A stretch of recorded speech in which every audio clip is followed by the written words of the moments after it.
পাড়া মহল্লা অলিগলি চষে বেড়াচ্ছেন প্রার্থীরা, শুনছেন ভোটারদের নানা সমস্যার কথা, দিচ্ছেন প্রতিশ্রুতি।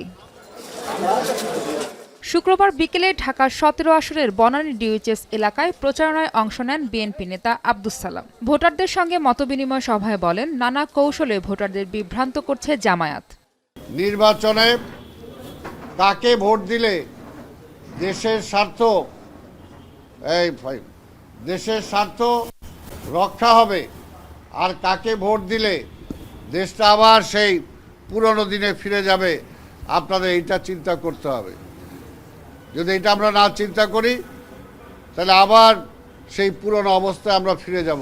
নির্বাচনের পরিবেশ শান্তিপূর্ণ রাখা ও জনগণের অংশগ্রহণ নিশ্চিতে জোর দেন ঢাকা ১০ আসনের বিএনপির প্রার্থী শেখ রবিউল আলম। মাদকমুক্ত ও নারী বান্ধব পরিবেশ দেওয়ার অঙ্গীকার করেন তিনি। প্রভাব খাটিয়ে রাজনৈতিক আনুকূল্যে তিনি যে পার পাবেন না সেটা আমি নিশ্চিত করে ছাড়ব ইনশাআল্লাহ। এদিকে সকালে ঢাকা ১১ আসনের আফতাবনগরে নির্বাচনী জনসংযোগ করেন এনসিপির আহ্বায়ক নাহিদ ইসলাম। তিনি বলেন, লেভেল প্লেইং ফিল্ডের কথা বলে একটি পক্ষ সেটি বিনষ্ট করার চেষ্টা করছে।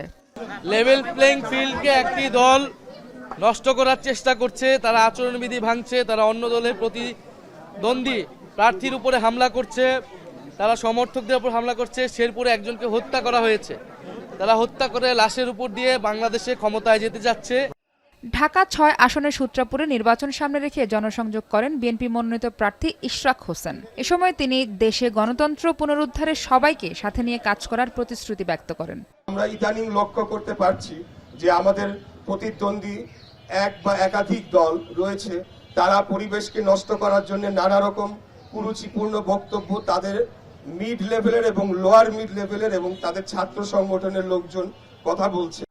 একই আসনে নির্বাচনী প্রচারণা চালায় বাংলাদেশ জামায়াতে ইসলামের প্রার্থী ডক্টর আব্দুল মান্নান। কোনো অপপ্রচারে কান না দেবার অনুরোধ জানিয়ে তিনি বলেন, নারীদের কর্মসংস্থান ও নিরাপত্তা দেবে জামায়াত।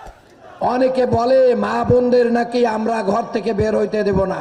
মা বোনদেরকে কর্মসংস্থান দেওয়া হবে, চাকরি দেওয়া হবে, ব্যবসা দেওয়া হবে, নিরাপদ পরিবেশ তৈরি করা হবে ইনশাআল্লাহ।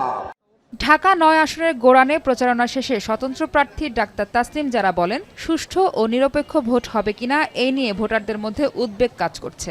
ভোটারদের কাছ থেকে একটা শঙ্কার কথা বারবারই আসছে, সেটা হচ্ছে নির্বাচনে ওনারা নিরাপদে যেতে পারবেন কিনা, বিগত বছরগুলোর মতো আবার ভোটকেন্দ্র দখল হয়ে যাবে কিনা। এদিন ঢাকা ৮ আসনে শাহবাগে জনসংযোগ করেন ১১ দলীয় ঐক্য মনোনীত প্রার্থী এনসিপির মুখ্য সমন্বয়ক নাসির উদ্দিন পাটোয়ারি। এছাড়া ঢাকা ৯ আসনে প্রচারণা চালান অ্যাডভোকেট জাবেদ মিয়া রাসিন সহ অন্য প্রার্থীরা। মাহফুজা বৃষ্টি, এখন ঢাকা।